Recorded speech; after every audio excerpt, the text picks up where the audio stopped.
Graça e paz, meus amados e minhas amadas em Cristo Jesus. Eu me chamo Adriana.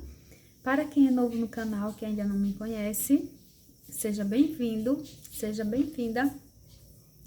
Eu já peço que dê like, né? Comentem, fiquem à vontade, compartilhem, me ajudem a semear essa semente. E vamos levar juntos a palavra do Senhor. Então, a palavra de hoje está é um mix, né? Vamos percorrer um pouquinho da palavra do Senhor. E é a palavra que vai confirmar isso, né? Porque assim, a palavra do Senhor, ela é dividida em Novo Testamento, né? Não, Antigo Testamento e Novo Testamento, né? Em duas partes. E nós podemos encontrar em várias passagem da Bíblia confirmando, né, isso sobre arrependimento, sobre o pecado, enfim. O assunto é sobre maldição hereditária. E muitas pessoas creem que estão carregando maldição hereditária na família, né, de homossexualismo, prostituição, vícios, enfim, várias outras coisas. E não olham que é consequência, né, das escolhas, né, da vida errada que os pais levam, então acabam que é exemplo para os filhos também seguir.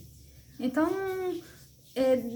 desde que Jesus veio, né, deu a vida por nós, né, derramou a sua última gota de sangue por nós, que toda essa maldição foi quebrada, né?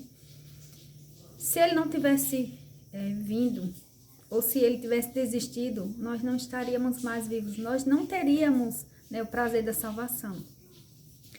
Mas muitos rejeitam, né, quando insistem em pecar, em continuar pecando, e não é maldição mais, né, não tem mais isso. Isso ficou para trás, Jesus quebrou tudo lá no Calvário, na cruz de Calvário. Nós temos que crer na palavra, né? É porque muitas doutrinas, né, vivem o Antigo Testamento, né? E, enfim, mas nós temos que viver a palavra, não as doutrinas criadas pelo homem, né? Cada igreja tem sua doutrina, enfim. E crente não pode viver debaixo de maldição. Vive debaixo de maldição pecador, né? Vive debaixo de maldição quem não quer fazer as coisas certas, né? Quem não quer rejeitar o pecado, quem não quer seguir Jesus. Vive debaixo de maldição. Mas nós vamos para a palavra e nós vamos ver, né, que tudo isso ficou para trás, né? Começando por Êxodo.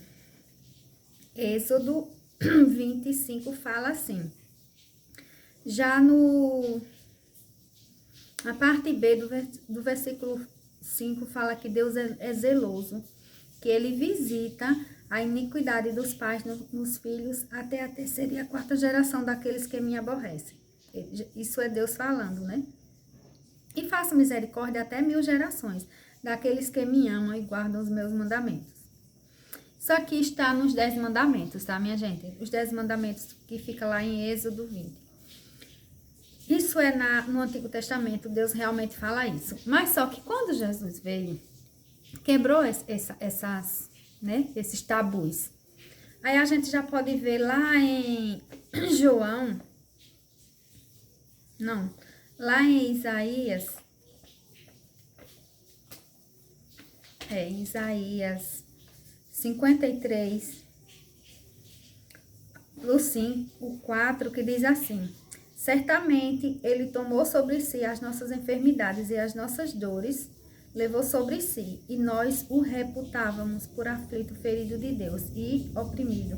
Mas ele foi traspassado pelas nossas transgressões e moído pelas nossas iniquidades. O castigo que nos traz a paz estava sobre ele, e pelas suas pisaduras fomos sarados. Então, louvado e engrandecido é o Senhor.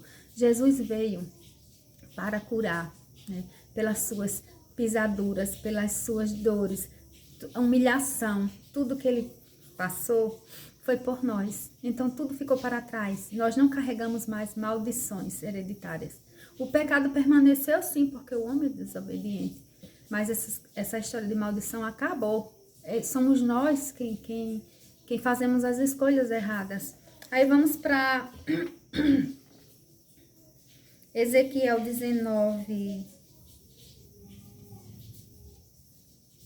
Não. Ezequiel 18, a partir do 19, diz assim: mas dizeis porque não leva o filho à iniquidade do pai, porque o filho fez o que era reto e justo, e guardou todos os meus estatutos, e os praticou, por isso certamente viverá. A alma que pecar, essa morrerá. O filho não levará a iniquidade do pai, nem o pai da iniquidade do filho. A justiça do justo ficará sobre ele, e a perversidade do perverso cairá sobre ele. Lá no 23 ele diz: acaso tenho eu prazer na morte do perverso? Diz o Senhor Deus, não desejo eu antes que ele se converta dos seus caminhos e viva? É a palavra do Senhor que diz. Então Deus, o que Deus falou aqui? Que cada um vai dar conta dos seus atos, do seu pecado, né? O pai vai dar conta do seu pecado, o avô, o tataravô, o filho dos seus pecados. Ninguém vai dar conta do pecado de ninguém. Não vai mais dar conta, né? E que ele não tem prazer na morte do injusto, né? Do pior pecador. Ele não tem prazer, mas se a pessoa insiste, fazer o quê, né? Então, vamos para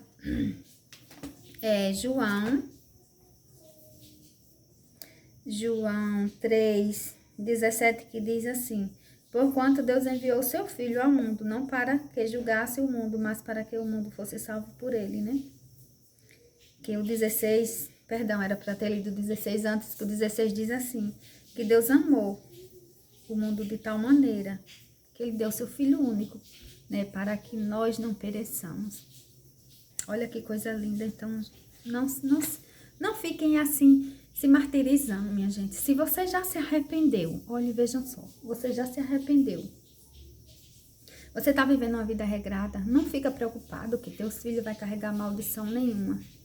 Se tu estás vivendo debaixo da obediência do Senhor, se tu tá fazendo a vontade dele, né, matando a carne todos os dias, não tem para que ficar nessa preocupação, nessa loucura, nessa psicose. Se caso teu filho vier errar, ele vai dar conta dos atos dele. Não foi mau exemplo teu. Agora, se tu tá debaixo da desobediência, praticando o mal, sendo um mau exemplo, teu filho provavelmente não vai ser o que presta, né? O filho não vai ser, porque tá vendo um mau exemplo. Então, cada um vai dar conta dos seus atos. Em Gálatas 3:3 diz assim, que Cristo nos resgatou da maldição da lei, fazendo-se próprio maldição em nosso lugar. Porque está escrito: maldito todo aquele que for pendurado em madeiro. Ele foi pendurado no madeiro, ele carregou sobre ele a nossa maldição, né? Os nossos pecados. Então, nós não trazemos mais maldição nenhuma, não, sobre nossas vidas. Tudo foi derramado, foi no sangue de Jesus, foi deixado lá aos pés da cruz. Somos nós que somos desobedientes, que não matamos a nossa carne, né? Que gostamos de pecar, que não resistimos ao pecado e por isso vamos pagar pelos nossos pecados, né? Porque existe salvação para todos, mas nem todos querem a salvação. Essa é a questão.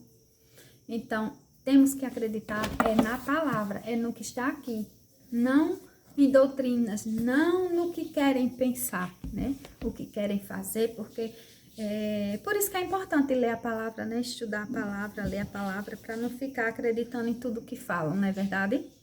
Então, é isso, né? Que Deus abençoe grandemente a vida de cada um de vocês. Se não se arrependeu ainda, se arrependa. Não é fácil matar a carne, não é fácil resistir ao pecado, né? Deixar para trás. Vez ou outra ele aparece na nossa frente e ele fica ali, ó, explícito, seduzindo. E nós temos que matar a carne todos os dias, né?